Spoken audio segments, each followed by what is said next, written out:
మీ personal interviews మరియు వ్యాపార ప్రకటనల కొరకు ఈ నెంబర్ని సంప్రదించండి. ధన్యవాదాలు అధ్యక్ష.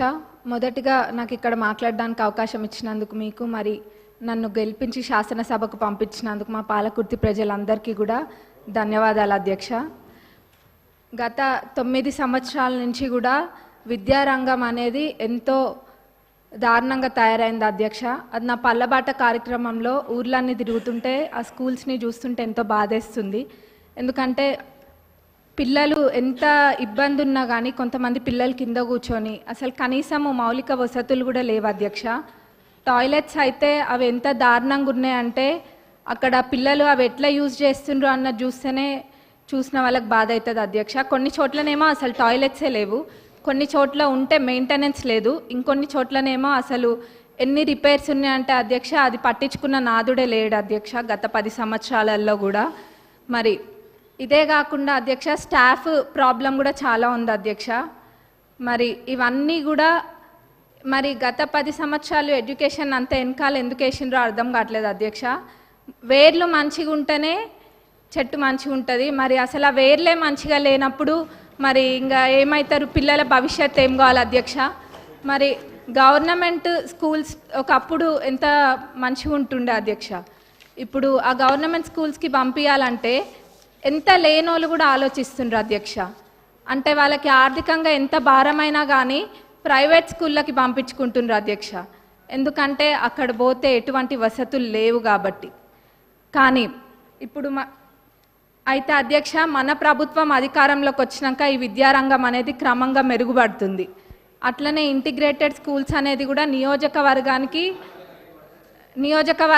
ఒక ఇంటిగ్రేటెడ్ స్కూల్ ఇస్తా అనడం కూడా ఎంతో సంతోషంగా ఉంది అధ్యక్ష. అది అందరు పిల్లలు కూడా సామాన్యులు కూడా అందరూ ఇంటర్నేషనల్ స్కూల్స్లలో చదువుకున్న విధంగా అక్కడ చదువుకుంటారు అధ్యక్ష.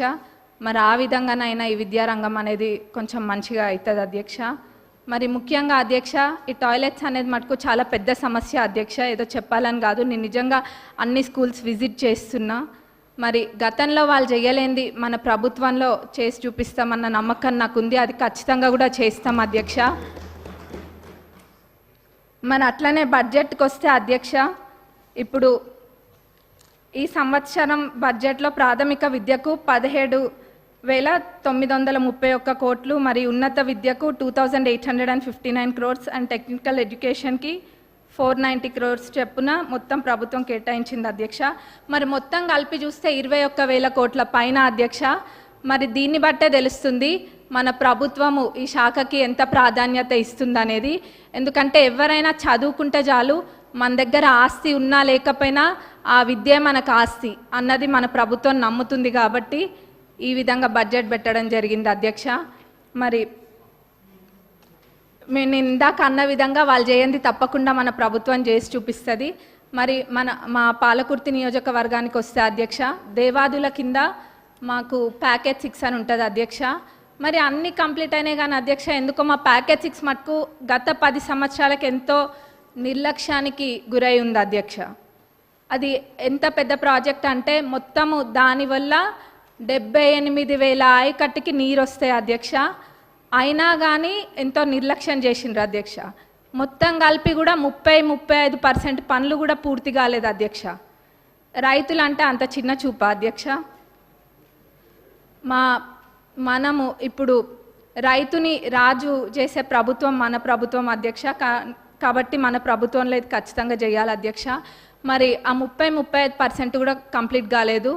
ఏమైందంటే గత ప్రభుత్వంలో గత పాలకులు ఏదో ఎలక్షన్ల ముందు ఆదరాగా జనాలకు చూపించుకోవడం కోసం అని చెప్పి పాత కాంట్రాక్టర్ యొక్క టెండర్ని రద్దు చేసి కొత్త కాంట్రాక్టర్లను పిలిపించి ఆ ఎస్టిమేట్లో ఎన్నో తప్పులతోటి అధ్యక్ష, ఎన్నో మిస్ చేసి ఎస్టిమేట్ వేసిండ్రు అధ్యక్ష.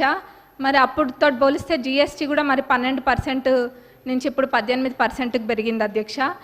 ఇట్లా ఎన్నో ఇబ్బందులతోటి ఈ కాంట్రాక్టర్లు కూడా పనులు చేయలేకపోతుండ్రు అధ్యక్ష. కాబట్టి ఈ పాత ఎస్టిమేట్ని కొంచెం సవరించి కొత్త ఎస్టిమేట్ తయారు చేసి అట్లనే పనులని ప్రారంభించాలని చెప్పి మీ ద్వారా గౌరవ గౌరవ ఇరిగేషన్ మినిస్టర్ గారిని మరి గౌరవ సీఎం గారిని కోరుతున్నాం అధ్యక్ష. ఎందుకంటే చాలా పెద్ద ప్రాజెక్ట్ అధ్యక్ష. 78,000 ఎకరాలకి ఇది నీరు అందిస్తుంది కాబట్టి ఇది పెద్ద ప్రాజెక్ట్ అధ్యక్ష. దీన్ని మన ప్రభుత్వంలో పూర్తి చేసి చూపించాలి అధ్యక్ష మనము. మరి అట్లనే అధ్యక్ష కాలువలు అధ్యక్ష, కాలువలు కొన్ని చోట్ల అధ్యక్ష అన్ని చాలా మటుకు కాలువలల్లో అన్ని చెట్లు మొలిచి ఉన్నాయి అధ్యక్ష. దాన్ని కూడా ఎవరు పట్టించుకోలేదు. మళ్ళీ ఎట్లున్నారంటే ఇక్కడ సభలో అనొద్దో అదేదో వాళ్ళు చేయకుండా ఏదో 10 సంవత్సరాలు మనమే ఉండి పాలించినట్టుగా చెప్తున్నారు అధ్యక్ష. ఏమైంది కాలువల్లో అవి ఉన్నాయి ఇవి ఉన్నాయి అని. మరి నవ్వాలో ఏడవాలో తెలియదు అధ్యక్ష. కాబట్టి మేమే మా నియోజకవర్గంలో అయితే ఒక 30 కిలోమీటర్లకు పైగా మా సొంత డబ్బులతోటి మేమే పెట్టి అది తవ్విపియడం కూడా జరిగింది అధ్యక్ష. ఇక్కడ ఇదంతా ఇబ్బంది లేకుండా లైనింగ్ కాలువలు అన్నిటికీ కూడా లైనింగ్ చేయాలని మీ ద్వారా నేను కోరుతున్నా అధ్యక్ష. మరి అట్లనే అధ్యక్ష చివరిగా రుణమాఫీ, ఆ రోజు అందరము ఇక్కడున్న శాసనసభ్యులం అందరం కూడా ఎంతో నమ్మకంతో చెప్పినాము. గతంలో రుణమాఫీ పూర్తి స్థాయిలో చేసింది కాంగ్రెస్ ప్రభుత్వమే, ఇప్పుడు చేయబోయేది కూడా కాంగ్రెస్ ప్రభుత్వమే అని. అది మాటలకి మాత్రమే అంకితం కాకుండా అధ్యక్ష ఈరోజు అన్న విధంగా తప్పకుండా చేసి చూపిస్తుంది కాంగ్రెస్ ప్రభుత్వం అని చెప్పి ఈరోజు మనము చేయడం జరిగింది అధ్యక్ష. మరి ఇది అందరికీ ప్రతి ఒక్క కాంగ్రెస్ కార్యకర్తకి మరి ప్రతి ఒక్క రైతులకు కూడా ఇది గర్వించదగ్గ విషయం అధ్యక్ష. మరి మన గౌరవ అగ్రికల్చరల్ మినిస్టర్ గారిని మరి మన డిప్యూటీ సీఎం గారికి మా నియోజకవర్గ ప్రజలందరి తరపున ధన్యవాదాలు తెలియజేస్తున్నా అధ్యక్ష. నాకు ఇక్కడ మాట్లాడే అవకాశం ఇచ్చినందుకు మరొకసారి ధన్యవాదాలు తెలుపుతూ ముగిస్తున్నాను. కొత్త ప్రభాకర్ రెడ్డి గారు.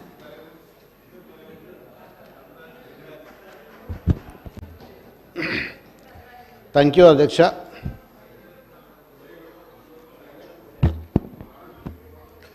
ఈరోజు పంచాయతీరాజ్ రూరల్ డెవలప్మెంట్ మీద పద్ధతుల మీద మాట్లాడే అవకాశం ఇచ్చిన గౌరవ స్పీకర్ గారికి ధన్యవాదాలు. మరి గత ప్రభుత్వంలో 2014 నుంచి తెలంగాణ రాకముందు వచ్చిన తర్వాత మరి గ్రామీణ వ్యవస్థ మీద మరి అప్పటి మా నాయకుడు కేసీఆర్ గారు, అప్పటి ముఖ్యమంత్రి గారు మరి దేశంలో 28 రాష్ట్రాలలో లేని విధంగా మరి తెలంగాణ రాష్ట్రాన్ని మరి గ్రామీణ ప్రాంతంలో ఉన్న గ్రామాలను, ఒకప్పుడు గ్రామాలకు పోవాలంటే పాత గోడలు, మరి ఎప్పటియో పూర్వకాలం నిజాం అప్పటి తవ్విన బాయిలు, మరి మట్టి రోడ్లు, మరి రకరకాలుగా ఇబ్బందులు అయ్యేది ఉండే. ఏ ఊర్లో పోయినా మురికి గుంతలు, ఊర్లలోనే పశువుల కొట్టాలు, గొర్రెల కొట్టాలు, చాలా ఇబ్బందులలో మరి ఉన్న ప్రజలను మరి 3 సంవత్సరాలలో మీ బంగారం బ్యాంకులో ఇతర ప్రైవేటు సంస్థల్లో ఉన్న విడిపించి కొనబడను. కొమ్మూరి గోల్డ్, ఆంధ్ర మరియు తెలంగాణ.